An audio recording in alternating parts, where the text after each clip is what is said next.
Okay, this is Ms. Getz again, Algebra 2A. Today we're going to talk about ways to display data. As we get further along in this unit and we start collecting data, I'm going to be asking you to display it in different ways. So I just want to review with you some of the ways that we can display data. The first one I want to talk about is a bar graph. I'm just going to show you what they look like today and tell you what they're used for, and then we'll get into more detail later when we actually start using them. But I want you to use this as a reference. Bar graphs are used to compare various items. And you all know what a bar graph looks like. You've been using them for a long time. Bar graph looks something like this. The next thing I'm going to talk about is a line graph.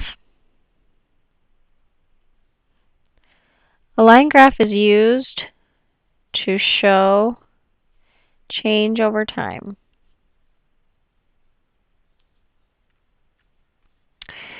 You all know that a line graph, you just connect your dots. A histogram. A histogram is used to show frequency and compare items. It looks like a bar graph, except each bar is intervals. Oops, sorry. It looks like a bar graph, except for each bar is an interval, like 4 to 8. Each represents an interval instead of just a single number.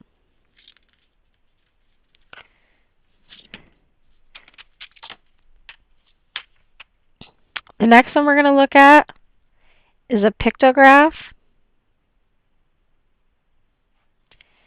A pictograph is just showing your data using pictures. You can use a ball to represent this picture, this data. A pie graph, you're showing a percent of a whole when you use a pie graph. And you all know a pie graph looks like this. A line plot. A line plot looks like this, and we're going to talk a lot more about line plots, but I just want you to recognize what it looks like when I show it to you. A scatter plot.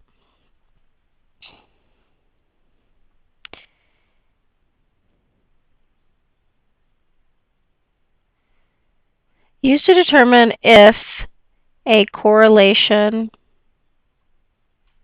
exists. Like, is there a correlation between the amount of sleep you get and how well you do on your test? I think you guys would probably say no. I would say yes. If you look at that set of data, there's a positive correlation going on. If you look at this set of data, there's a negative correlation going on. If you look at this set of data, there's no correlation going on at all.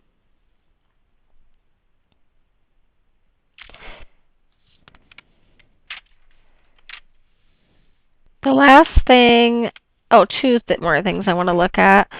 One is the stem and leaf plot. It's just a way to organize data.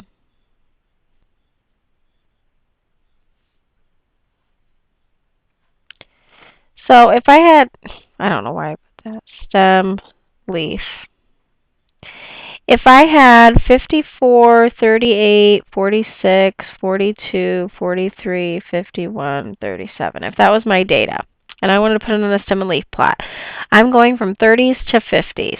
So I'd have 30, 40, 50 over here. My 30s are 37, 38. My 40s are 42, 43, 46. And my 50s are 51, 54. It's just another way to organize data. Another way to organize data is a box and whisker plot.